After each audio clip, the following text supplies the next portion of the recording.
Cada vez que he ido cambiando de compañía, lo primero que hago siempre es sentarme con toda la gente que puedo y escuchar. Porque al final, si tú no eres consciente de cuál ha sido el contexto y qué ha ido ocurriendo en ese último año de esa compañía, de ese grupo, no vas a venir a solventarles nada. Y si tú no les solventas nada, volvemos otra vez al punto anterior. La gente no está contenta, no está motivada y al final se termina yendo.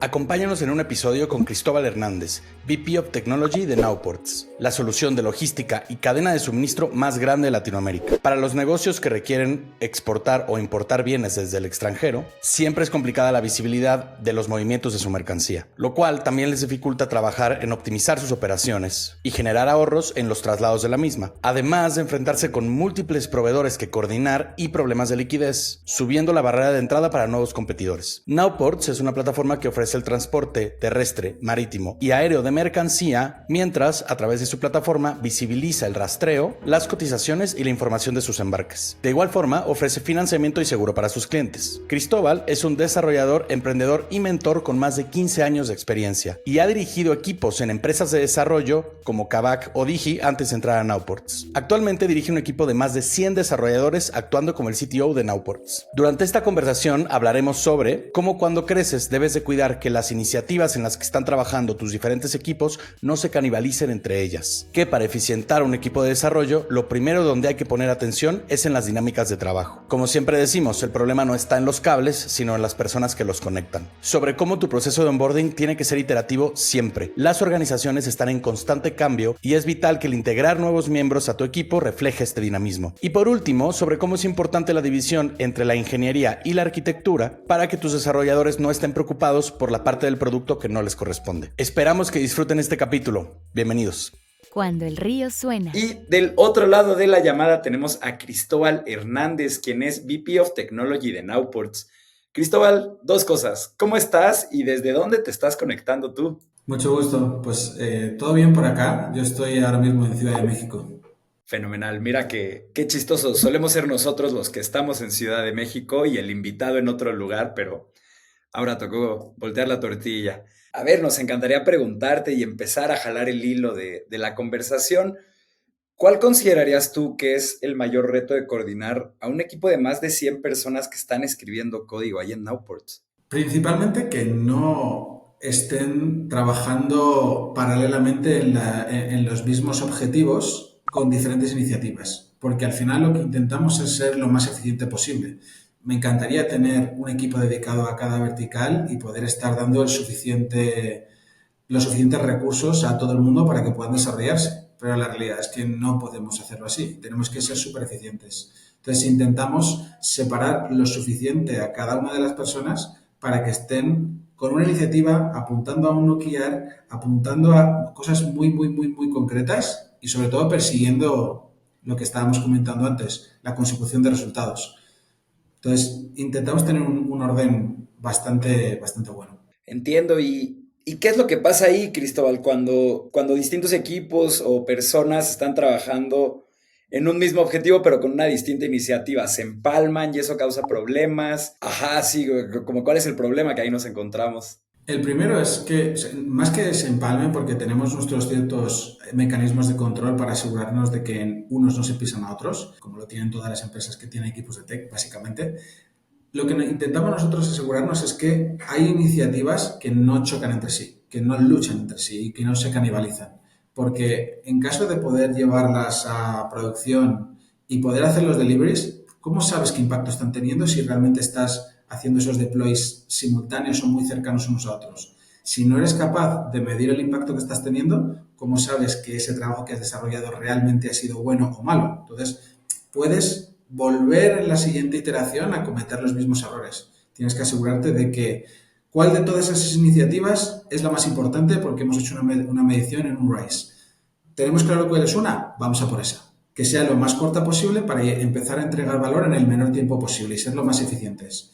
¿Está funcionando? Ok. No. Hay que hacer algunos cambios. ¿Tenemos que hacer un pivot de la idea o directamente descartamos esa iniciativa y vamos a por la siguiente que era más importante? Intentamos ser lo más ágiles posibles, pero siempre que no se canibalicen entre sí. Claro, entiendo, Cristóbal, y me imagino que esto es un problema tanto a la hora de medir resultados como a la hora de alocar recursos, ¿no? Que pues estás alocando el doble de recursos para una iniciativa que al final pues vas a tener que tumbar alguna, ¿no?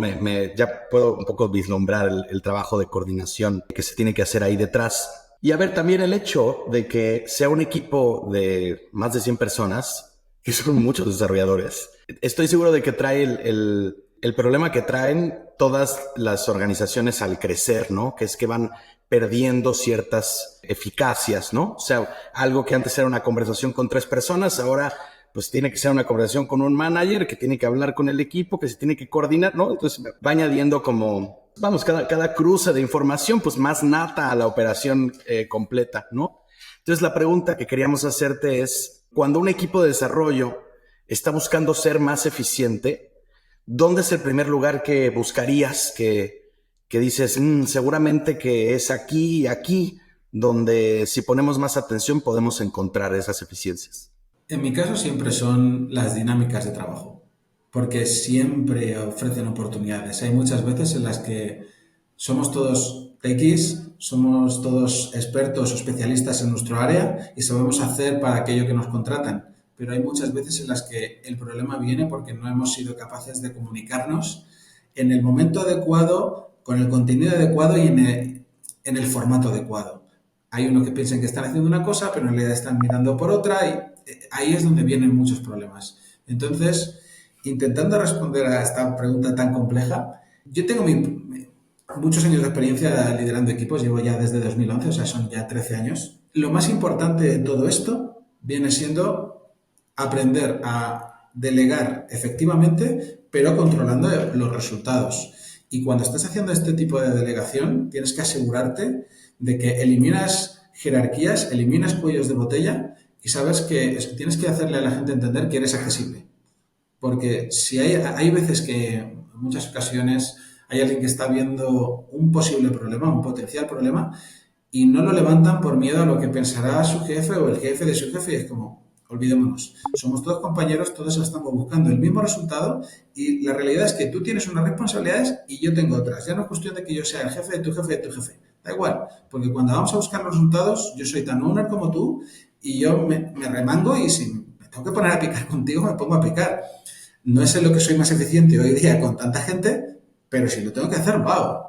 Y ese es el objetivo. No solo que vean la cercanía, sino que demuestres esa cercanía. Eso elimina muchos problemas y se acerca mucho más a la definición que estábamos hablando antes. Cuando eres un equipo chiquito, la gente no tiene que luchar por hablar contigo. Te levantan la mano y dicen, oye, ¿qué pasa? Lo que yo busco es generar las instancias suficientes como para que la gente pueda hacer eso.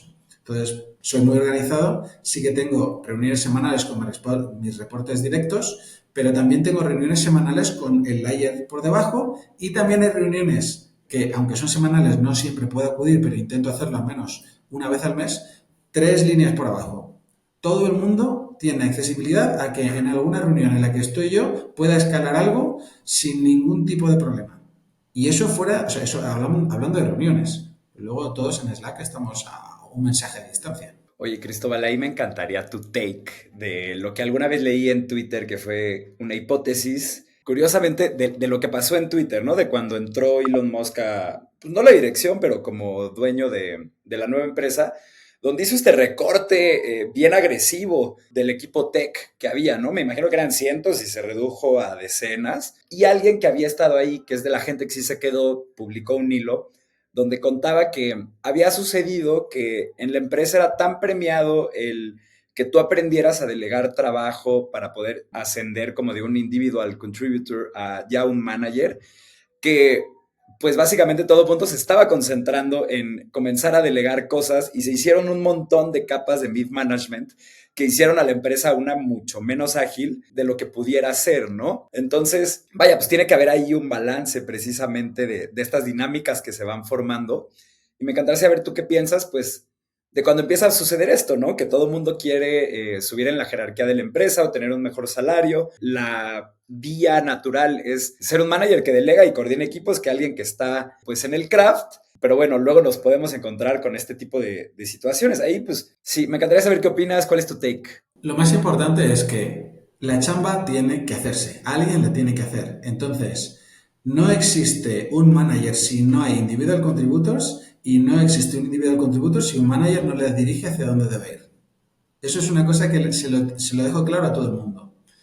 Por otro lado, debemos tener las herramientas como empresa, y trabajo mucho del lado de People para lograr esto, es tener un career ladder muy definido para el liderazgo y otro muy definido, más que el liderazgo, el management, porque considero que también un individual contributor tiene que poder ser líder, aunque técnico. Un ladder muy definido para el management y una línea muy definida para el individual contributor.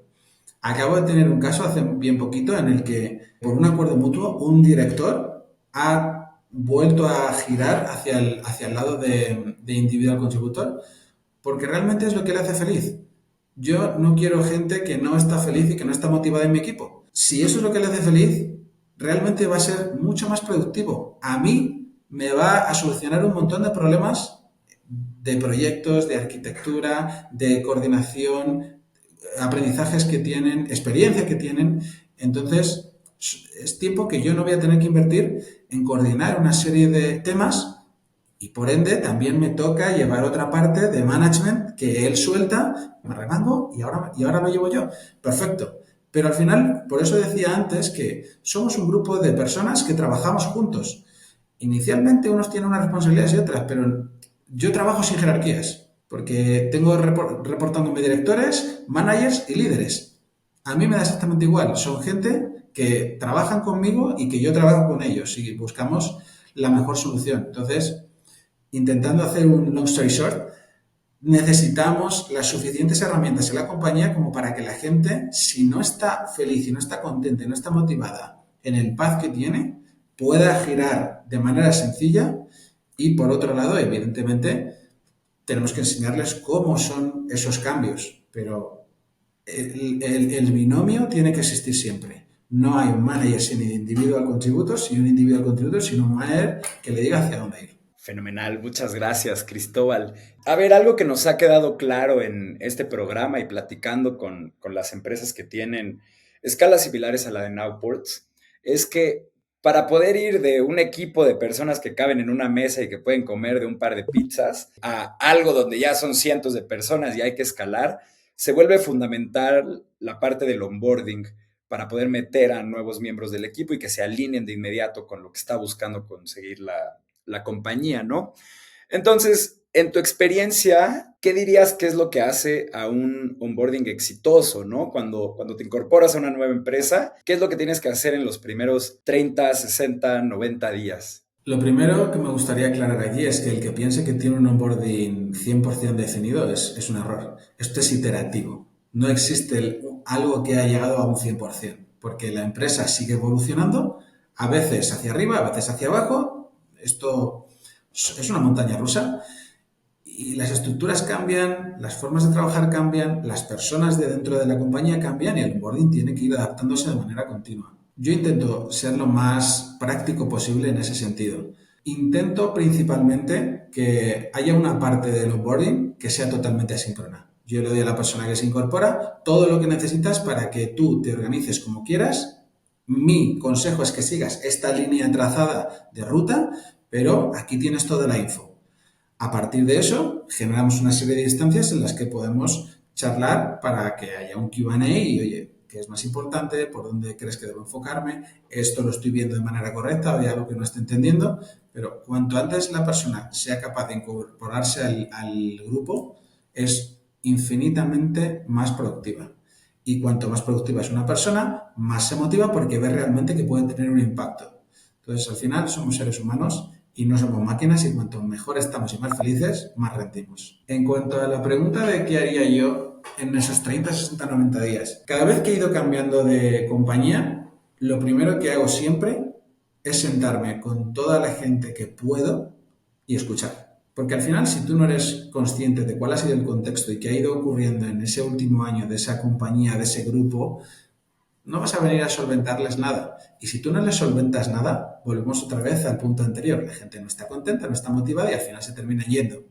Lo cual, lo primero que tienes que conseguir es frenar las salidas, totalmente. Ya vas conociendo muchísimo mejor el contexto de la compañía, del equipo, de las personas que han salido, de las que se han quedado, de qué es lo más importante para ellos y sobre todo qué es lo que más les duele.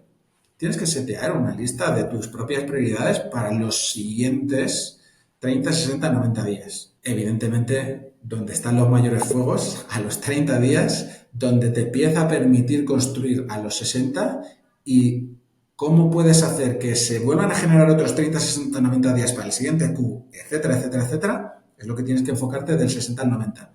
¿Cómo vas haciendo esa planificación? Porque si al final sin planificación te come el día a día, dejas de estar mirando hacia adelante y alguien en mi posición, si no está mirando hacia adelante, ¿quién lo va a hacer por ellos? Ellos están sacando el trabajo de hoy. Mi responsabilidad es asegurarme de que lo van a poder hacer de la mejor manera y que realmente van a tener impacto. Si ellos tienen impacto, están contentos y otra vez volvemos al ciclo de antes. Cristóbal, me parece súper valioso esto que comentas al respecto de la motivación en el proceso de onboarding, ¿no? Porque no solamente al manager o al equipo o a la empresa en general le importa que un nuevo colaborador sea productivo lo más antes posible, porque entonces pues más antes rinde la inversión, naturalmente, ¿no? Sino, claro, para la motivación de la persona que llega y para su retención y para el impacto que va a tener con el equipo, entre antes sea productivo, pues va a ser mucho mayor, ¿no? Mejorando todas estas métricas que mencionaste. Eso me parece muy valioso. Tú fíjate la diferencia, Rodrigo. Una persona que entra y no le gusta el onboarding y no está totalmente motivada puede salir durante el periodo de prueba sin darte previo aviso. Una persona que según entra le encanta el onboarding, le encanta la compañía, le encantan sus compañeros y ve que desde el minuto cero ya tiene una importancia y es bienvenido y puede empezar a tener impacto y se ilusiona sobre lo que puede ocurrir en los próximos meses, va a recomendar a gente conocida que venga y seguramente es un buen talento. Sin duda, Cristóbal. Nosotros hemos, pues en nuestro propio estudio de producto, hemos encontrado que tenemos unas weeklies muy importantes con todo el equipo, ¿no? Donde pues se habla de lo que se hizo, de lo que se hará y se reitera el mensaje principal, ¿no? Cuando los colaboradores entran de tal forma que los logramos presentar con todo el equipo, ¿no? Y un poco pues festejar que se unieron y pues meterse a la curva de la semana en el momento correcto, que digo, es una ceremonia importante. Terminan la semana 10 veces más contentos que cuando entran un miércoles y entonces empiezan ahí a colaborar con el equipo sin una prudente introducción. Y vamos, ese es un detalle, ¿no? Dentro de todo el proceso que es un onboarding, pero sí, pues siento que es una forma muy puntual de visibilizar justo el ejemplo que nos estás dando, ¿no? De cómo la motivación es vital para que puedan trabajar y puedan funcionar como tiene que ser. Y también te requiere mucha menos energía de estarles echando un ojo, ¿no? Si ese proceso está bien hecho.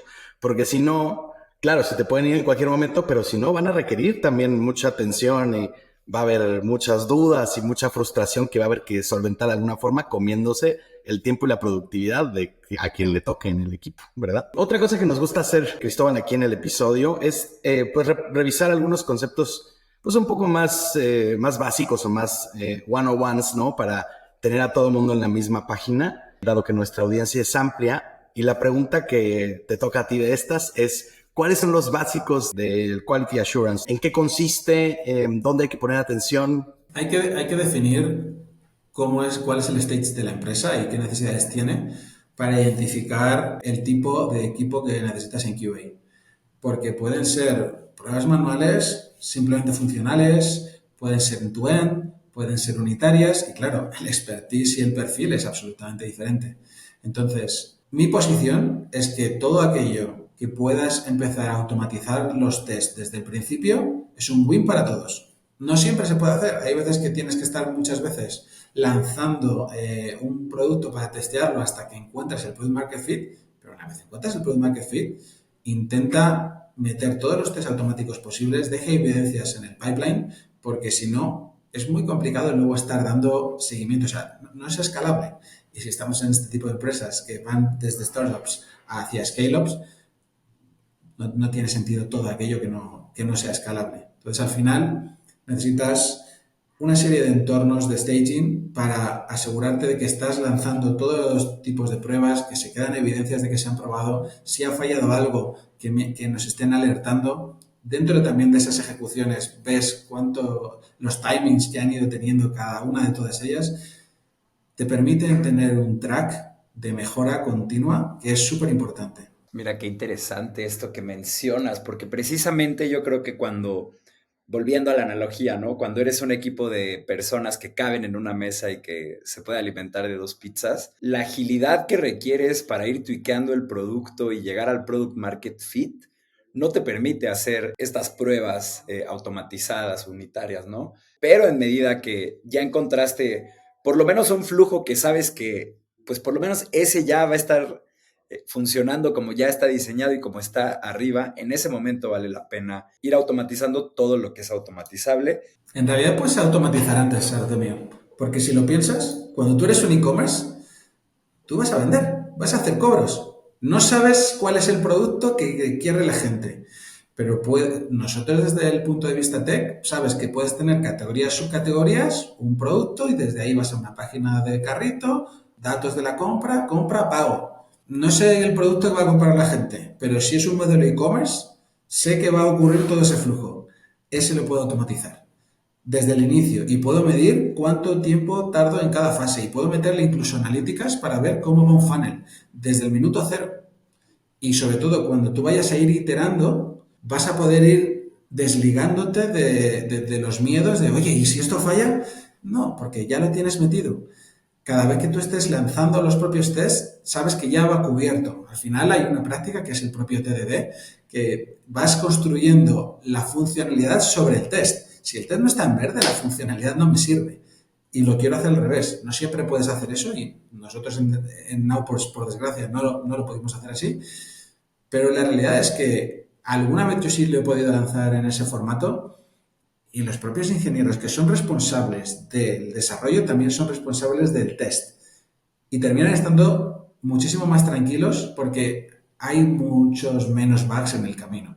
A nadie le gusta estar en otra cosa. Todo el mundo que está dentro de tecnología y principalmente en ingeniería les gusta estar construyendo cosas nuevas todo el rato. A nadie le apetece estar construyendo una cosa nueva y que me digan, oye, que esto me levanta un bug, oye, que esto no funciona, porque no nos gusta. Un formato TDD es un poco más tedioso porque lleva más tiempo y tienes que ir generando los tests a la vez que vas haciendo la funcionalidad, pero la realidad es que salen muchos menos bugs y tienes absolutamente todo controlado. Volvemos otra vez a la motivación. Tienes al ingeniero más contento porque no le van a estar molestando con, oye, arréglame esto continuamente. Cristóbal, entonces tú recomendarías que desde un inicio, o por lo menos un equipo pequeño y en medida que va escalando, el propio desarrollador que hace una nueva funcionalidad sea el encargado del test de la misma? Sí, rotundamente. Si son responsables de su funcionalidad, ¿por qué no van a ser responsables de que eso funcione? Valga la redundancia, pero es que es de lo que va un test. No, claro, claro. No, y estoy contigo. Es más bien ante este debate de si tener a alguien específico para hacer el QA y los tests, además de pues los programadores que están incrementando, ¿no? Pero yo también pienso como tú. Depende del scope, en realidad, porque un ingeniero debe asegurarse de que su funcionalidad funciona correctamente y a lo mejor un QA Automation tiene que preparar un end-to-end para decir, oye, la página, el e-commerce, vende, porque añado el producto al carrito, voy navegándolo, meto todos los datos y al final puedo llegar a hacer el pago fake, pero digo, oye, funciona. El ingeniero no va a hacer ese test end-to-end, va a hacer cada una de las funcionalidades que ha ido desarrollando. Entonces, son totalmente compatibles. ¿Hacen falta desde el inicio un QA Automation para que haga test end-to-end? Pues hombre, en un stage 0 no. Pero sí necesitas tener los otros test automáticos. Si tú sabes mapear que el A1, A2, A3, A4 garantiza que el flujo funciona, pues hombre, mientras no seas más grande no necesitas ese QA Automation. Después sí que empieza a ser mucho más complicado. Sobre todo nosotros estamos midiendo flujos esenciales de la compañía y pasan los 100, es complicadísimo. Si no lo tienes bien controlado, monitorizado, etcétera. Y hablo de flujos esenciales solo. Claro, no, por supuesto. Muchísimas gracias, Cristóbal. Cuánto valor estamos teniendo en esta conversación. Vámonos al intermedio de este capítulo. Le recuerdo a toda la gente que nos está escuchando o que nos está viendo en YouTube que en cuandoelriosuena.com ustedes pueden suscribirse a la newsletter de este programa para recibir una notificación cada que tengamos un capítulo nuevo para ustedes. Lo hacemos todos los lunes de manera religiosa y sin más que agregar, vámonos al corte. Estás escuchando Cuando el río suena, un podcast de conversaciones con agentes expertos y emprendedores del mundo digital. Tus anfitriones son Rodrigo Salmerón y Artemio Pedraza, fundadores del estudio de estrategias e interfaces digitales Acueducto. Para más información, visita cuandoelriosuena.com. Si encuentras valioso este podcast, por favor ayúdanos a compartirlo con un amigo o síguenos en Spotify o iTunes. Muchas gracias. Regresamos con Rodrigo y Artemio. ¿Qué tal? Bienvenidos de vuelta a Cuando el río suena con nuestro invitado de este episodio, Cristóbal Hernández, que es VP of Technology en Nowports. Y Cristóbal, continuando con la conversación que estábamos teniendo, algo que nos llama mucho la atención y que estamos seguros de que cambia drásticamente de una empresa a la otra, pero que de todas formas todas las empresas tienen que lidiar con esto, es que no todo el equipo directivo es técnico, ¿no? Normalmente una porción bastante pequeña del equipo directivo es técnica, ¿no? Siempre habrá que hacer esa traducción del idioma técnico de todos los días con el idioma de negocio, ¿no? Pero en las empresas tech, pues esta línea está más rara, ¿no? O sea, porque pues hay algunos problemas que son inherentemente técnicos y que pues de alguna forma se tienen que discutir en ese universo, ¿no? Entonces aquí la pregunta es, en tu experiencia personal, ¿no? Puede ser particularmente en Nowports o con los problemas que te hayas encontrado a lo largo de tu carrera, es ¿qué tanto empapas los fierros y los cables, ¿no?, al resto del equipo directivo para que pueda seguirte y tomar las decisiones que tú necesites que tomen junto contigo?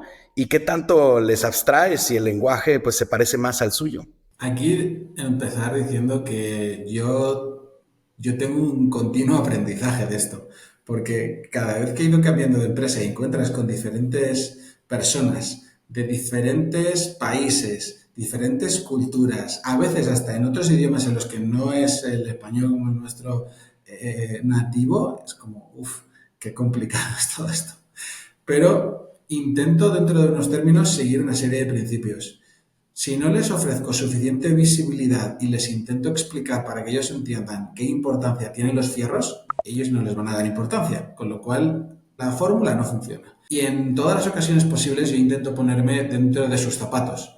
A mí cuando me vienen a explicar un montón de datos de financials o de riesgo, es muy complicado, hay algunas cosas que no entiendo y tienes que estar todo el rato molestando. Entonces, yo cuando me pongo a preparar la información nuestra, y como decía, sigo un continuo aprendizaje porque cada vez que hago cualquier tipo de exposición me doy cuenta de cómo, joder, esto tenía que haberlo explicado un poquito mejor, o así no se entiende lo suficiente.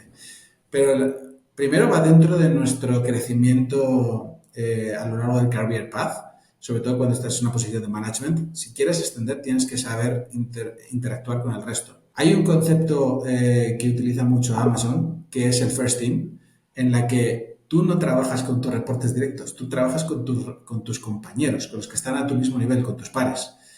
Entonces, claro, yo a día de hoy invierto más tiempo con el resto de directivos del resto de la empresa que no son técnicos que con mi propio equipo, que con una sesión de alineación hablamos todos el mismo idioma. No tengo que estar haciéndoles traducciones y ellos a mí tampoco. Al final es como todo, es algo que te vas acostumbrando y vas hablando un poquito más y más y más hasta que te vas soltando, y también ellos identifican cuando no te estás expresando lo suficientemente bien o el concepto no queda del todo claro y te paran, pero long story short, explícales cuáles son los beneficios y el porqué de las cosas, más que el qué es lo que estás haciendo, porque aunque se lo expliques no lo van a entender.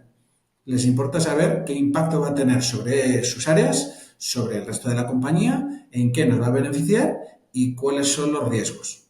Una vez comprenden eso, todos estamos en la misma página y ya entonces empezamos a hablar de qué es más prioritario o no. Pero lo más importante es ser capaces de extraer el cómo, que generalmente es lo que más vinculado está dentro de tech. Mira, es muy interesante porque es como se lo explicarías a tus usuarios, ¿no?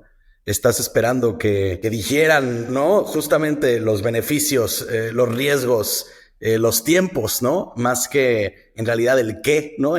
Digo, al equipo directivo seguramente que el qué le interesa más que al usuario final, ¿no? Pero, pues ahora me pareció muy similar. No, pero claro que sí es tomar una perspectiva, todo el equipo, toda la dirección respecto a la tecnología como un habilitador, ¿no? Entonces ahí ya el aspecto técnico es menos importante. Ajá, exacto, pero ¿qué es lo que habilita X funcionalidad o X bug que está frenando tal o X refactorización necesaria para que el equipo pueda hacer lo que tiene que hacer, ¿no? Y yo creo que desde ahí todos pueden partir en la misma página. Intento, dentro de unos términos, hace muchos años leí una frase en la que salió un caso súper famoso de una aplicación que tuvo un éxito tremendo y fue porque demostraron que un niño de 2 años era capaz de funcionarla sin saber leer y sin entender nada. Y dijeron, si hay un niño que es capaz de hacer funcionar tu aplicación, tu web, tu whatever, vas a tener éxito. Pues intento llevármelo hasta lo más que puedo en mi día a día. Intento ver a qué público le estoy hablando y si esto lo pudiera entender un niño, ya no de 2 años en un equipo directivo, pero de 10, evidentemente cualquier persona que no comprenda tecnología tiene que saber qué implicaciones tiene. A un niño no le puedes decir, si haces esto te va a pasar esto otro y va a ser malo, pero empiezan a entender dónde está el bien y el mal y esto es por aquí va bien y por aquí no. Pues intento tener esa filosofía. Evidentemente cambia mucho la forma de comunicarlo, los topics y el público, pero siempre hay que intentar ser lo más claro posible, aún reconociendo que yo sigo en continuo aprendizaje porque todavía me cuesta.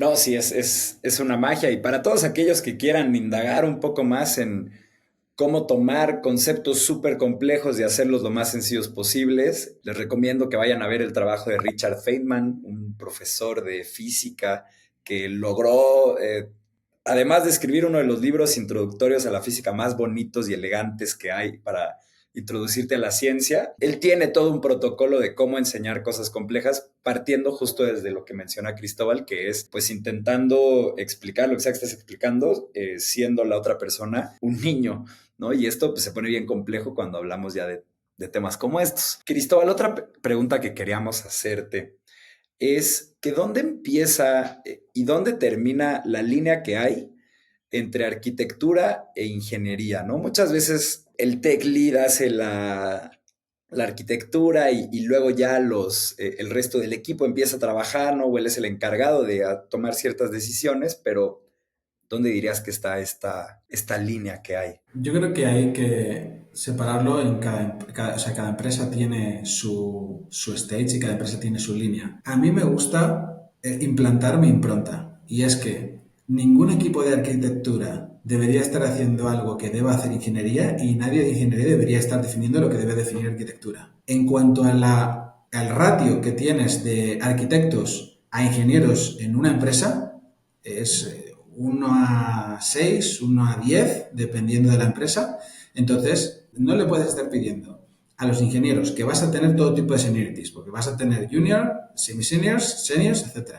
Tú no les puedes estar pidiendo que te estén haciendo una arquitectura que sea escalable, que sea reusable, que no puedes. Tienes que decirles, oye, sigue este playbook y en función del playbook ejecuta tu trabajo, pero luego generar las suficientes instancias para que retroalimenten al equipo de arquitectura y el propio equipo diga, oye, vamos a mejorar el playbook porque nos han dicho desde este y este otro equipo de ingeniería que realmente podemos llegar a hacer esto. Entonces, tiene que haber una simbiosis continua y conjunta, porque si no es muy complicado que eso funcione. Si no, al final termina siendo una guerra entre arquitectura ha dicho, ingeniería hace lo que le da la gana, pero ingeniería no está cómodo y arquitectura dice no tiene nivel. No, esto no funciona así.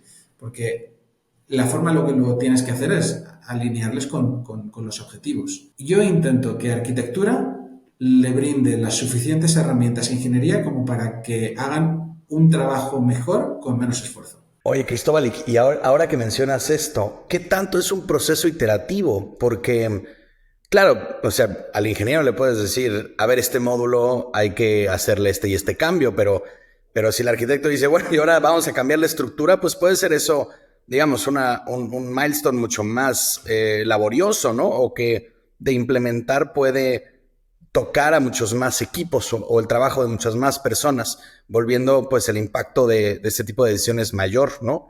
Entonces, ¿qué tanto este feedback, con qué tanta ligereza se itera sobre los modelos arquitectónicos? Es una pregunta complicada, pero podemos hacerlo de una forma muy, muy visual y cuanto poco graciosa. Todavía no conozco a un arquitecto que no quiera volver a rehacer su trabajo de una mejor manera y de otra forma diferente, que es novedad en el stage. A nadie. Todos lo quieren rehacer continuamente porque se han encontrado una nueva tecnología, una nueva forma, un nuevo lo que quieras, da igual, asterisco.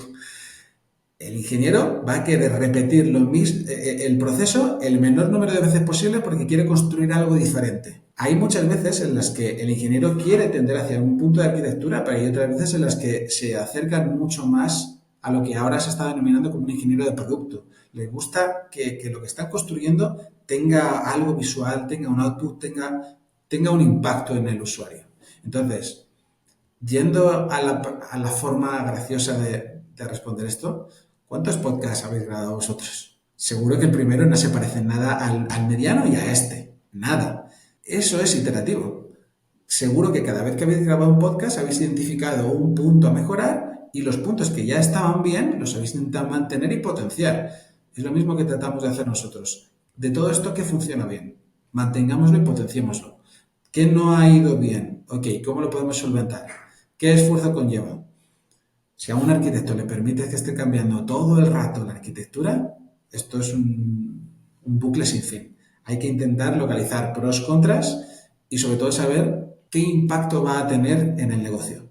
Si esto no va a tener impacto en el negocio, sorry, esto no puede ocurrir. Hay que intentar, al menos yo intento, involucrarles en este tipo de cuestiones. Me encanta, Cristóbal, esa respuesta porque claro que de lo que se trata es de con la vista hacia adelante ir mejorando todo el tiempo, ¿no? No podemos ni en nuestras vidas personales tampoco ver hacia atrás y querer cambiar las cosas con las lecciones de ahora, ¿no? Pues no funciona así y es importante que pues así también en el trabajo esa sea la misma política, ¿no? Hacia adelante, mejorar siempre el proceso, el producto y el resultado. Cristóbal, pues tú tienes experiencia trabajando en Europa, en España, ahora estás trabajando en Latinoamérica. A ver, algunas diferencias habrá en materias claro, algunas cosas muy sencillas, tecnicismo, cierto lenguaje, etcétera, ¿no?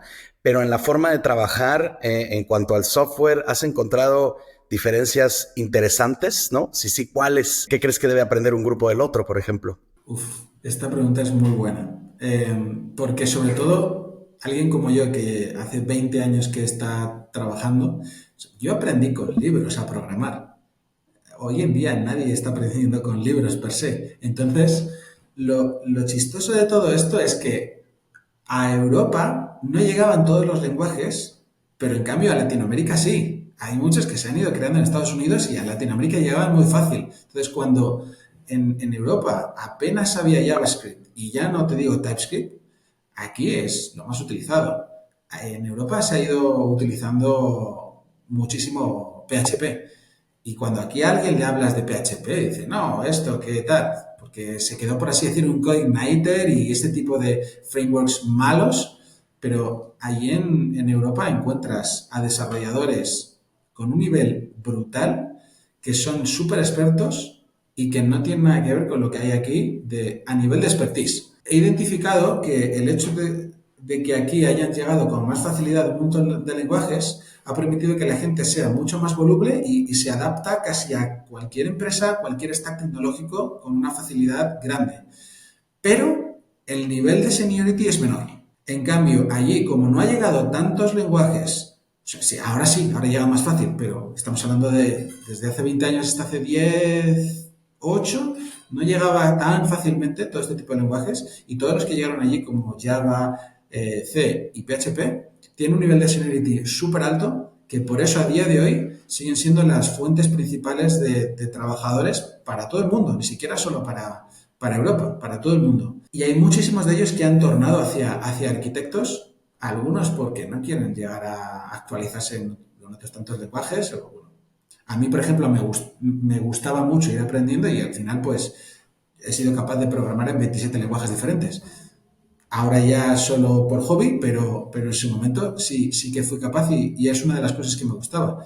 Pero evidentemente si tú estás intentando adaptarte a nuevos lenguajes, no estás especializándote en alguno en concreto hasta un nivel de una seniority tremenda. Entonces, esa es una de las diferencias más grandes que he visto Y luego también, evidentemente, la cultura es diferente. Tú a un español le dices, vete a esto y a lo otro, y si no le gusta te lo van a decir o lo van a hacer.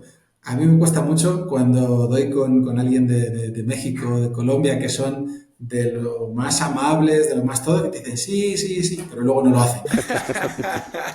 A ver cómo conseguimos lidiar con esto. En el día a día es muchísimo más agradable, pero la realidad es que no estamos alineados o hablando en el mismo idioma. Sobre todo también yo intento modular dentro de lo que cabe mi discurso porque por cultura allí somos mucho más directos. Entonces, cuando lidio con un uruguayo, con un argentino, somos más parecidos y no hay mucho choque. Con Colombia es donde he tenido más dificultad por lo que digo, porque es una cultura muchísimo más amable, hablan muchísimo mejor, todo con mucho cuidado.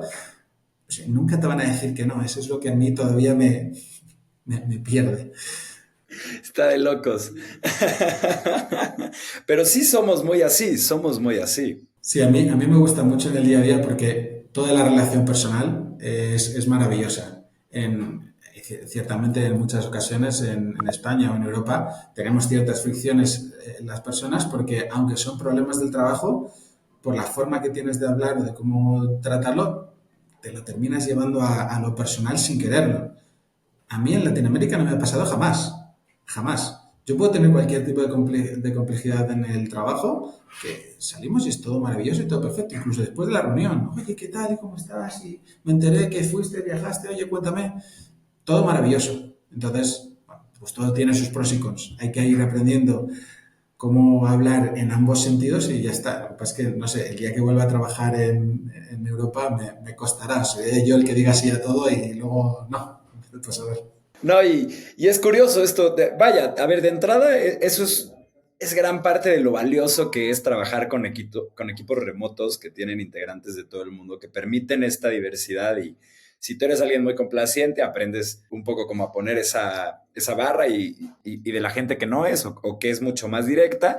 Y también la gente que luego es más directa y hasta incluso un poco más golpeada, aprende a ser más cálida y buena onda, ¿no? Justo hace poco hablábamos con un perfil, no logro recordar cuál era, pero era alguien de Argentina y nos contaba cómo luego entre directores, pues se echaban sus gritos y pasaba la gente por la oficina y decían como, órale, ¿no? Pues ahí se están peleando, pero decían, no, nos gritamos y luego nos vamos a comer juntos, ¿no? O sea, porque lo que queremos es resolver el problema, pero pues culturalmente así es como somos.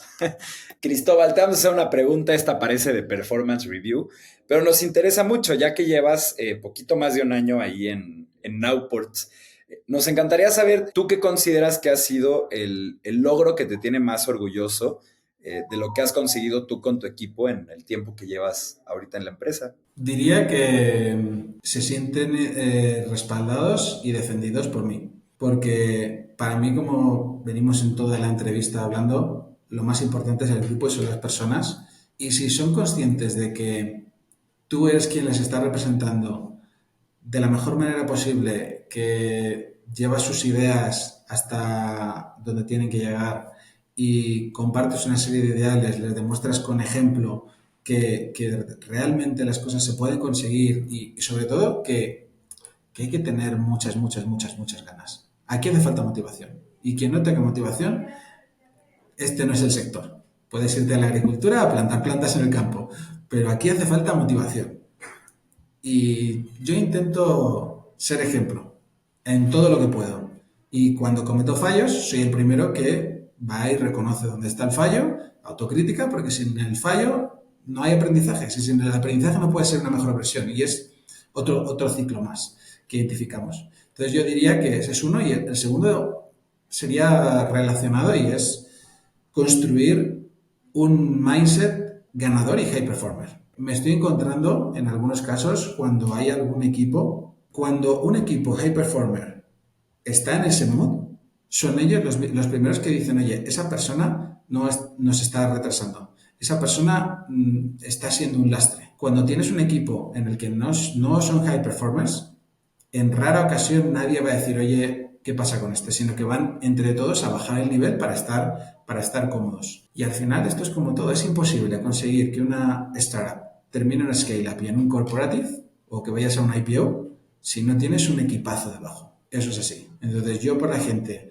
que tiene la actitud, que tiene las ganas y la motivación y lo demuestra, yo por eso lucho todo lo que haga falta. Qué bonito esto que dices, Cristóbal. Yo creo que hasta personalmente ahí Arti y yo estamos completamente alineados, porque en nuestra organización también, cuando hemos detectado perfiles pues que están ahí completamente en línea con lo que estamos buscando, ¿no?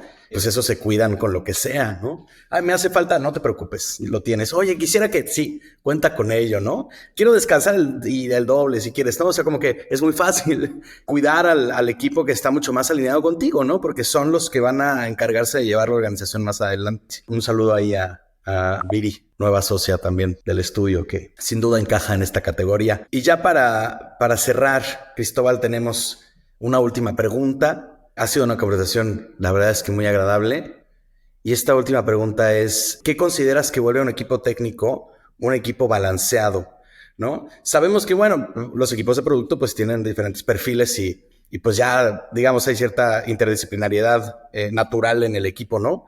Pero ¿qué soft skills particularmente consideras que es bueno que los tengan algunos miembros del equipo, ¿no? Sin importar cuáles, pero que dentro del equipo estén estos roles para que el equipo esté balanceado y funcione bien? Es una pregunta muy, muy, muy difícil, porque al final también depende un poco del stage en el que esté la compañía.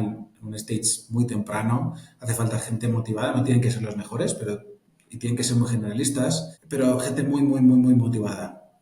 Cuando vas avanzando no necesitas a lo mejor tanta motivación en cuanto a esas ganas locas por llegar, pero sí en cuanto a hacer las cosas bien. Empieza a subir el seniority y la gente quiere tener a alguien al lado de quien estar aprendiendo continuamente, a quien admirar, básicamente. Y va cambiando un poco. Entonces, diría que al final, como todo en la vida, los extremos son malos y tienes que ir a un punto intermedio. No existe una fórmula perfecta y quien te la diga te está mintiendo. No puedes decir 2 juniors, 2 semi-senior, 1 junior. Es imposible. Siempre va a haber una persona que tome más liderazgo, siempre va a haber otras personas que tengan iniciativa pero no tomen liderazgo, o sea que es como una especie de liderazgo en la sombra, que me gusta llamar a mí. Hay otras personas que no son capaces de cuestionar pero que son muy team players y que luchan como el que más por los objetivos del equipo sin intervenir ni protestar. Y hay otra serie de personas que siempre van a estar en la cola de rendimiento del equipo, y en función también del stage en el que esté de madurez la tecnología, o sea, la empresa, perdón, y el departamento, pues van a ser identificados antes, entre medias o después. Mi labor también es intentar sacarlos cuanto antes de ese equipo para que al final no sientan que se pueden seguir desarrollando. Cuando el equipo ya directamente te está identificando que hay alguien que les está retrasando, es porque ha habido varios pains y hasta que te lo terminan escalando. No es fácil decir, oye, ese me molesta. Me molesta en cuanto a performance. El tema personal tiene que ir aparte, pero nos está retrasando, tenemos que hacer parte de su trabajo, etcétera. Entonces, esto siempre es un reto. Con lo cual, hay que ir haciendo evaluaciones de performance cada X tiempo. Igual, cada empresa tiene las suyas, cada 6 meses, cada año, etcétera. Yo ha habido empresas en las que he podido utilizar un software que me ayuda, no el típico de medir cuántos PRs o code reviews va haciendo la gente, porque eso no sirve de nada más que para asegurarte que si tienes un desarrollador que no ha subido código en 6 meses, mal asunto. Pero no por subir código 3.000 veces al mes o 20 es ni mejor ni peor, porque pueden estar haciendo roles diferentes. Lo importante es ver cuánto aporta al equipo y si en el equipo se sienten contentos con su aportación. Si ese equipo funciona como una unidad, entonces no tienes que estar pensando este es low performer o no. Intentar llegar al equilibrio. No hemos hablado en absoluto de costes, que a día de hoy es lo primero que tenemos que mirar todos. Oye, ¿qué budget tengo? Y en función de eso genero los equipos. Así que es una pregunta complicada, pero por resumir diría que los extremos son malos. Intenta llegar a un punto intermedio y sobre todo setear unas expectativas y que todos conozcamos cuáles son los trade-offs. Si este es el budget y este es el equipo, yo solo puedo esperar esto. Y se lo tienes que enseñar, evidentemente, al propio equipo. Esperamos de vosotros esto. Ayúdame a ayudarte. Claro, ¿cómo podemos llegar ahí? Y al final del día, en equipo, ¿no? Sí se trata de construir un equipo capaz y complementario. Siempre volvemos mucho a esta tesis en este programa. Y a mí me gusta verlo mucho como las películas, ¿no? Siempre está el geniecillo, el que está más motivado, el que se queda un poco atrás y de repente se le caen las cosas, pero en el momento crítico es el que llega y salva a todos, ¿no? O sea, es muy así una aventura construir estos equipos y poder sacar el jale, pero justo como decías, Cristóbal, la chamba se tiene que sacar y no hay mejor forma que hacerlo que en equipo. Esta ha sido una gran conversación. Muchísimas gracias por venir acá a sentarte con nosotros, Cristóbal, a contarnos de las mejores prácticas que siguen ahí en Nowports y de toda la experiencia que has adquirido en estos años. Te lo agradecemos muchísimo. Y también a ti que estás escuchando, que estás viendo esto en YouTube, muchas gracias por llegar hasta este punto de la conversación. Muchas gracias a ustedes también. Cristóbal, un honor.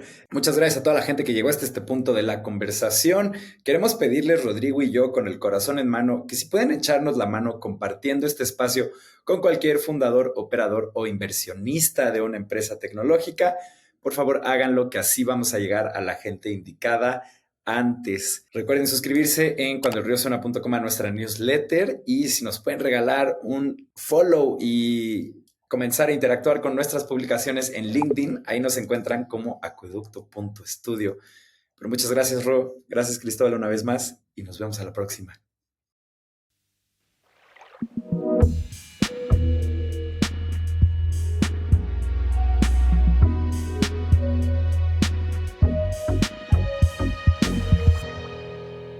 Cuando el río suena.